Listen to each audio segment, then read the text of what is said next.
Mahirap maging isang magulang, pero mas mahirap magpakamagulang. Hirap at sakripisyo kasi ang kailangan mong gawin para sa ikabubuti ng iyong mga anak.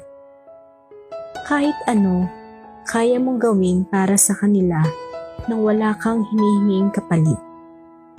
Basta makita mo lang silang maging masaya at makatapos ng kanilang pag-aaral, panalo ka na at bawi na sila. Pero paano kung sa kabila ng hirap at sakripisyo mo ay baliwala sa kanila? Pakinggan po natin ang kwento ng isa nating sender, kung anong sakripisyo ang ginawa niya para mapalaki ang kanyang mga anak. Dear Moment of Romance, magandang araw po sa lahat ng inyong mga listeners. Napakinggan ko lang po nung mga nakaraang araw ang istorya ng inyong mga letter senders. Kaya naisipan ko din isulat sa inyo ang istorya ng buhay ko. Naging isa na rin po ako sa inyong mga tagapakinig. Nung una, medyo nag-aalangan pa ako dahil parang sobrang sakit ng mga nangyayari sa mga sender nyo. Naiisip ko din na baka i-bash lang ako ng mga nakikinig. Ang dahilan lang naman po kaya ako sumulat ay para maibahagi ang istorya ng buhay ko sa mga katulad kong ina na sobrang nagmamahal ng kanilang mga anak. At syempre, sa ibang katulad kong mga OFW na nawalay ng matagal sa kanilang mga anak. Itago niyo na lang ako sa pangalang Emily. 43 years old na ngayon at kasalukuyan pa ring nasa ibang bansa.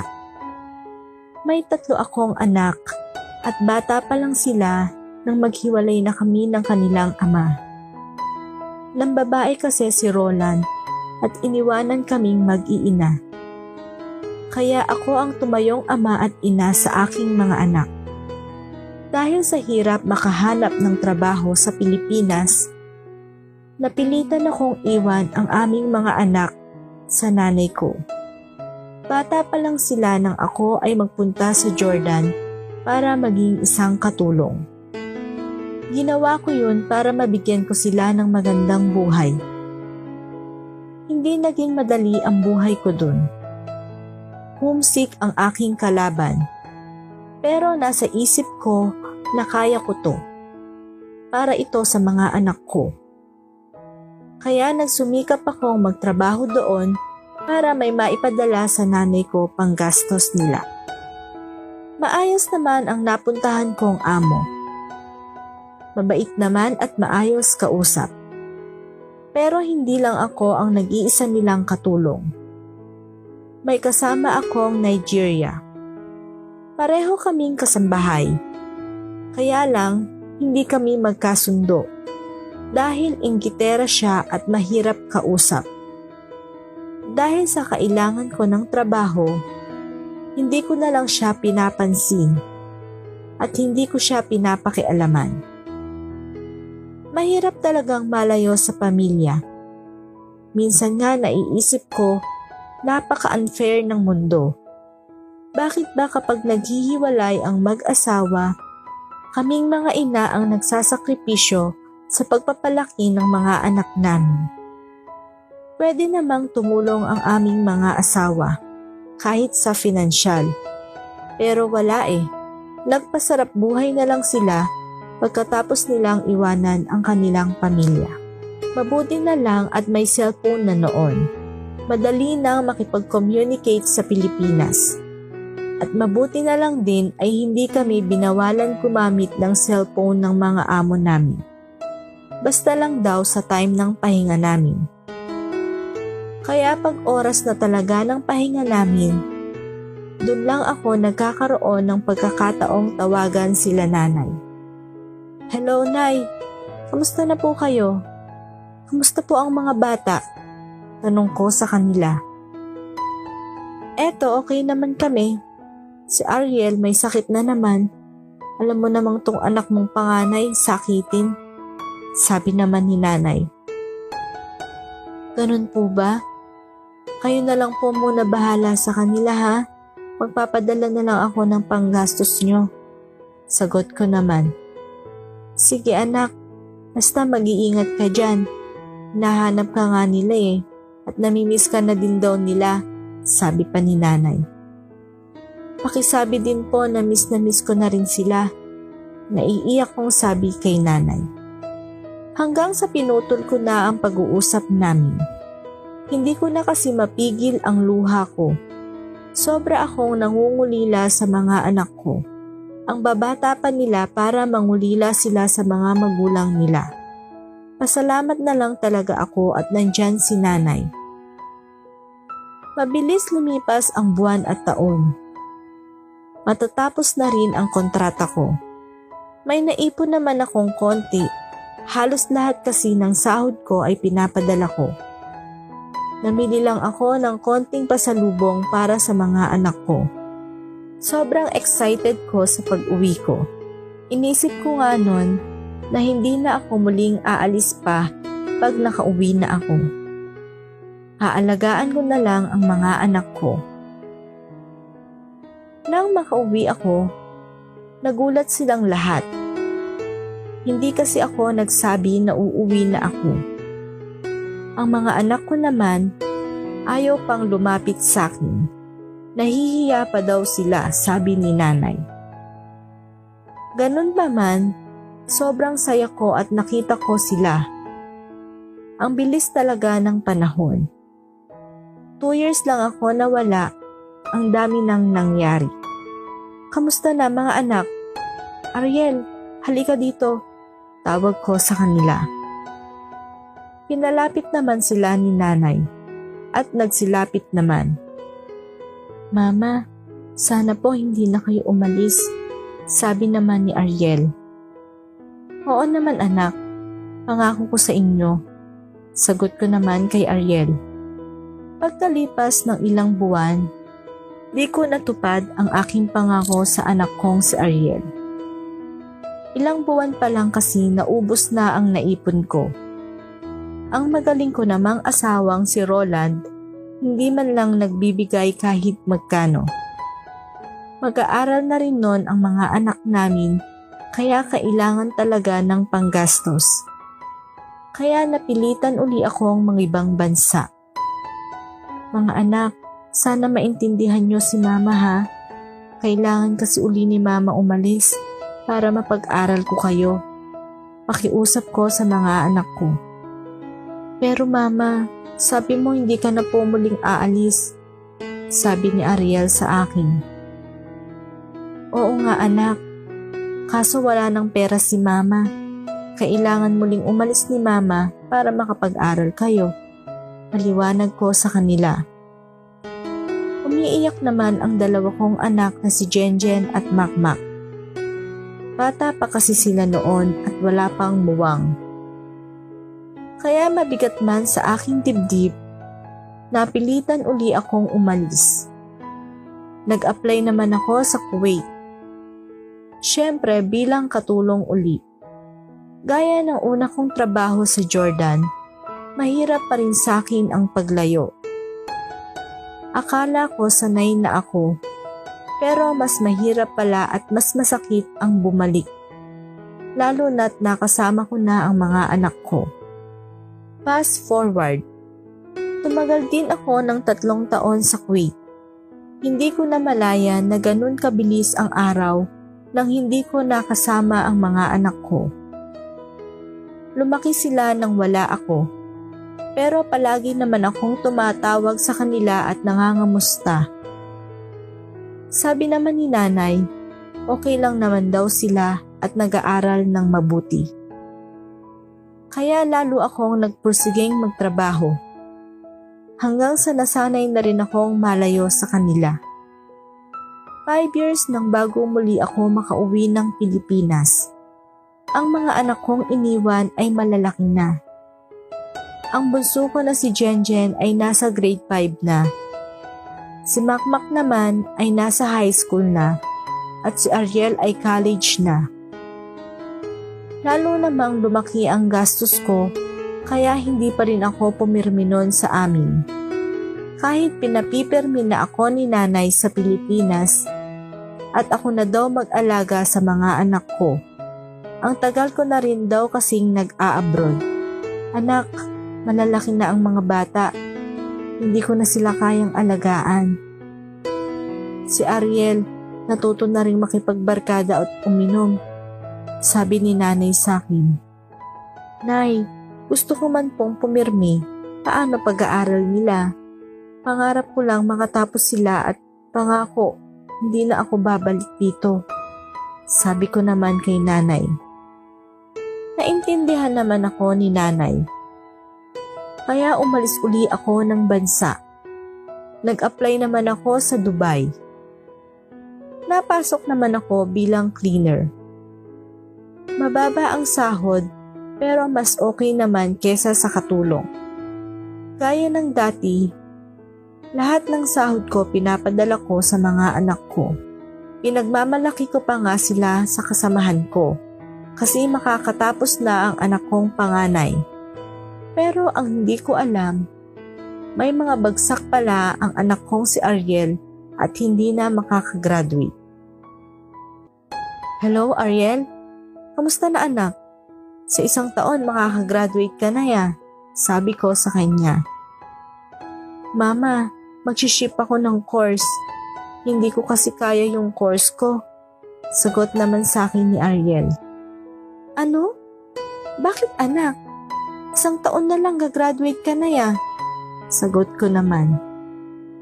Basta ma, ayoko ng course na yon. Nadabog niyang sabi sa akin. Hindi ko alam kung ano nararamdaman ko. Hanggang sa pinilit ko siyang ipagpatuloy ang course niya. Ibinigay ko ang lahat ng gusto niya. Cellphone, sapatos at mga damit. Para lang makagraduate siya. Pero hindi ko alam na hindi pala siya nag-enroll ng pasukan. Nalaman ko lang nang makausap ko si nanay. Emily, alam mo bang si Ariel ay may inuuwi ng babae dito? Sabi ni nanay. Bakit hindi niyo pagsabihan? Kausapin niyo siya, nay. Akala ko ba nag-aaral yan? Tanong ko kay nanay. Hay nako, akala ko nga nag-enroll. Binigyan ko pa ng pang-enroll pero hindi pala binayad. Sagot ni nanay. Baka nga mag-asawa na yun, sabi pa ni nanay. Sa sinabi ni nanay, hindi ko alam kung sino ang sisisihin ko. Si nanay ba o ang sarili ko? Akala ko sa kabila ng sakripisyo ko, magiging maayos ang buhay nila kahit wala yung papa nila. Dahil sa pagpipilit kong ipagpatuloy ni Ariel ang pag-aaral niya, hindi namin namalayan ni nanay na si Makmak pala ay nalayo rin ng landas. Hindi pa siya nakakagraduate ng high school nang makabuntis siya. Sinabi lang sa akin ni nanay nang tumawag ako. Emily, alam mo bang si Makmak ay nakabuntis? Nagpunta pa nga dito yung magulang ng babae. Kinausap ako. Kwento ni nanay. Ano ba yan? Ang bata pa niya. Paano na lang ang magiging buhay nila? Sabi ko kay nanay. Eto yung anak mo, kausapin mo. Pasa ni nanay sa cellphone kay Makmak. Hello ma, kamusta? Kailan ka ba uuwi? Tanong ni Makmak. Anak, anong ginawa mo? Napakabata mo pa para magkaanak. Paano ang buhay nyo? Paano mo sila bubuhayin? Sunod-sunod kong tanong. Bakit hindi ka muna nagtapos ng pag-aaral? Tanong ko pa. Bilan mo na lang ako mama ng tricycle. Mamamasada na lang ako. Sagot naman niya. Hay naku anak, hindi niyo alam kung ano ang hirap ko dito. Nagtitiis ako dito para makapagtapos kayo ng pag-aaral. Pero bakit ganito ginawa niyo? Sagot ko naman. Hindi naman na ako kinausap ni Makmak. Sabi lang ni nanay na umuwi daw muna ako para makausap ko ang nabuntis ni Makmak.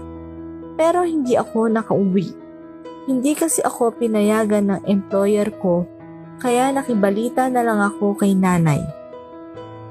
Naging maayos naman daw ang pag-uusap nila ng pamilya ng babae. Pananagutan naman daw ni Makmak ang pagbubuntis ng girlfriend niya. Kaya ang ginawa ko, binilan ko na nga lang ng tricycle si Makmak para may panghanap buhay siya. Akala ko doon na matatapos ang problema ko sa anak ko. Hindi naman nagtagal ay nag-asawa na rin si Ariel. At nabuntis na rin nito ang girlfriend niya. Napakahirap para sa aking tanggapin ang mga nangyari. Ayoko kasing matulad sila sa amin ng papa nila na maaga ding nag-asawa. Kaya eto ngayon, nagkahiwalay rin. Nanay, ano ba nangyayari sa mga anak ko? Tanong ko kay nanay. Hindi ko nga alam, hindi naman ako nagkulang sa pangaral sa kanila. Mabuti pa umuwi ka muna para makita mo ang sitwasyon nila, sabi sa akin ni nanay. Pagkatapos ng kontrata ko, nag-renew uli ako sa pinapasukan ko. Kasabay nun ang pagpapaalam kong magbakasyon muna sa Pilipinas. Pinayagan naman nila ako at binigyan ng 1 buwang bakasyon. Kaya nakauwi ako. Nasabay naman ang panganganak ng asawa ng anak ko. Habang si Ariel naman ay buntis na rin ang asawa. Naging maayos naman ang panganganak ng manugang ko kay Makmak. Kambal ang kanilang anak. Hindi ko alam kung maiiyak ba ako o matutuwa. Pero masaya naman ako noon, lalo nang makita ko ang apo ko. Nang makita ko naman ang 2 kong anak na lalaki, naawa akong bigla. Kita kasi sa kanila ang hirap sa pagbuhay ng pamilya nila. Kamusta naman Makmak? Tanong ko. Ayos naman ako ma. Eto kinakaya kahit mahirap, sagot naman niya. Iba na ngayon ang sitwasyon mo, lalo na't may anak ka na. Dapat doble sipag ang gawin mo. Hindi ka muna kasi nagtapos ng pag-aaral bago ka nag-asawa. Yan ang mga salitang bigla ko nasabi sa anak ko na si Makmak. Hindi naman na siya kumibo. Ramdam ko lang ang hirap niya. Pagkapanganak ng manugang ko, ako pa rin ang sumagot ng bill sa hospital. Dahil nga wala ring pera si Makmak. Si Ariel naman ay binilan ko rin ng tricycle para pareho silang makapamasada. Pareho na kasi silang hindi nagpatuloy ng pag-aaral. Kaya tanging si Jenjen na lang ang pinag-aaral ko. Akala ko matatapos na ang hirap ko sa mga anak ko. Pero yun pa lang pala ang simula. Mama, babalik ka pa ba sa Dubai? Hindi na kita nakakasama eh. Puro na lang si Lola, sabi sa akin ni Jenjen. Kailangan ko anak bumalik eh. Nakita mo naman yung mga kuya mo, hirap na hirap. Kaya wag mo silang gagayahin ha. Magtapos ka muna ng pag-aaral bago ka makipagrelasyon. Payo ko naman kay Jenjen. Hindi naman siya kumibo. Naisip ko na lang na bata pa naman siya at sigurado akong wala pa sa isip niya yon. Pagkatapos ng bakasyon ko, bumalik na rin uli ako ng Dubai para magtrabaho. Hindi kasi kami mabubuhay pag hindi ako umalis. Kailangan ko pa rin pag-aralin si Jenjen. Nakakailang buwan pa lang ako sa Dubai nang manganak naman ang asawa ni Ariel. Sa akin din nanghihingi ng pera si Ariel para panggastos sa asawa niya at pambayad ng hospital. Pero nung time na yon, wala pa akong hawak na pera. Hindi pa ako nakapasok dahil kagagaling ko lang din sa sakit. Hanggang sa mag-message sa akin si Ariel. Mama, manganganak na asawa ko sa 1 araw. CS delivery daw kaya kailangan ng malaki-laking halaga. Kaya padalan mo na ako ha, please.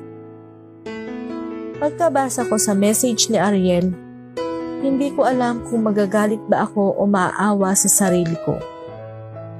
Ganito na lang ba talaga ang buhay ko? Sa isip ko. Kaya nireplyan ko siya. Pasensya ka na anak ha, Wala pa kasi akong sahod. Alam mo namang minsan lang kami kung sumahod sa isang buwan. Hindi mo ba magagawan muna ng paraan yan? Reply ko kay Ariel. Ano ba yan, ma? Nung yung asawa ni Makmak ang nanganak, ikaw sumagot ng panggastos nila? Samantalang ako, pababayaan mo? Sige, salamat na lang ha. Magnanakaw na lang ako para may ipambayad ako sa ospital. Sagot naman niya. Hindi na ako nag-reply. Ano ba nangyari sa mga anak ko? Bakit sila nagkaganon? Nagkulang ba ako? Aminado naman akong nagkulang sa pag-aalaga sa kanila. Pero hindi ako nagkulang sa mga pangangailangan nila. Sabi ko sa kasama ko. Minsang naglabas ako ng sama ng loob ko. Para na rin kasi akong sasabog nun. Akala ko sa pag-abroad ko, magiging maganda ang buhay nila. Mapag-aaral ko sila. Pero bakit ganito? Dugtong ko pa. Iba-iba kasi ang tao. Siyempre, depende rin yan sa nakalakihan nila o sa mga kaibigan nila. Hindi natin sila madidiktahan kung ano tama nilang gawin. Nandito lang tayo para i-advise sila at syempre alagaan. Pero pag malalaki na sila, may kanya-kanya na rin silang mga isip. Nasa sa kanila na lang kung ma-appreciate nila yung mga paghihirap mo. At saka baka nasanay rin sila sa nanay mo na nakukuha nila ang mga gusto nila. Kaya ayan, namihasa. Payo naman sa akin ni Laila. Mas mabuti pa, hayaan mo silang dumiskarte ng sarili nila. Malalaki na yun. Nakabuo na nga ng anak, di ba? Isipin mo na lang yung bunso mong anak at sarili mo. It's time naman siguro para maging masaya ka na. Dagdag pa niya. Sinunod ko ang payo ni Laila. Tiniis ko si Ariel. Sinabi naman sa akin ni nanay na binigyan daw ni Roland si Ariel ng pera para pambayad sa hospital. Bigla ko tuloy naisip na kaya naman pala nila nang wala ako. Siguro nga it's time naman na sarili ko ang isipin ko. Sabi ko na lang sa sarili ko. Kaya nag-ipon na lang ako kahit pa konti-konti sa account ko. Patuloy pa rin naman ako sa pagpapadala sa nanay ko para sa mga anak ko at kay Jenjen. Tinutulungan ko pa rin sila sa pinansyal pero hindi na katulad noon na lahat pinapadala ko. Naisip ko kasi na kawawa ako pagtanda ko. Ngayon, nasa college na si Jenjen. Siya na lang ang tangi kong inaasahang makapagtapos ng pag-aaral. Nagpapasalamat pa rin ako at kahit papaano, hindi na tulad si Jenjen sa mga kapatid niya, kahit sa kabila ng pangungulila niya sa pag-aaruga ko. Nakikita daw kasi niya ang hirap na dinadanas ko, kaya kahit diploma lang daw niya, ay maisukli niya sa akin. Sa sinabi niyang yon, napaiyak ako at pinangako ko na sa pag-graduate niya, uuwi talaga ako. Lubos din akong nagpapasalamat sa nanay ko sa pag-aaruga sa kanila. Si Makmak at Ariel naman ay masaya na sa kanya-kanyang pamilya. At naging mabuti naman silang asawa at ama sa mga ito. Hanggang dito na lang po ang aking kwento. Lubos na gumagalang, Emily. Isang napakagandang istorya na naman po ng buhay ang naibahagi sa atin ng isang ulirang ina at bayaning OFW. Salamat Emily sa pagbabahagi ng istorya ng buhay mo sa channel namin. Alam namin maraming ina at OFW ang siguradong makakarelate sa mga pinagdaanan mo. Minsan talaga, di lang sapat ang makapag-provide tayo ng pinansyal. Sabi nga, time is more valuable than money. You can get more money but you cannot get more time. Time para sa sarili natin. time para sa health natin. At lalo na, time para sa mga taong mahal natin na sa bawat segundong lumilipas ay parte na ng past na di natin maibabalik kailanman. Napaka-importante talaga ng bawat time at moment dahil yung mga simpleng bagay na akala natin na wala lang ay napakalaking impact pala sa buhay natin. Sa ating mga listeners, maraming salamat po sa patuloy niyong pakikinig at suporta sa aming channel. Sana po ay patuloy niyong pakinggan ang bawat istorya ng buhay at pag-ibig na pinopost namin. Sana po ay na-inspire kayo sa istorya ni Emily. Sana rin po ay i-comment nyo sa istorya ni Emily ang mga advice nyo. Alam po namin na makikita at siguradong ma-appreciate ni Emily ang comment nyo.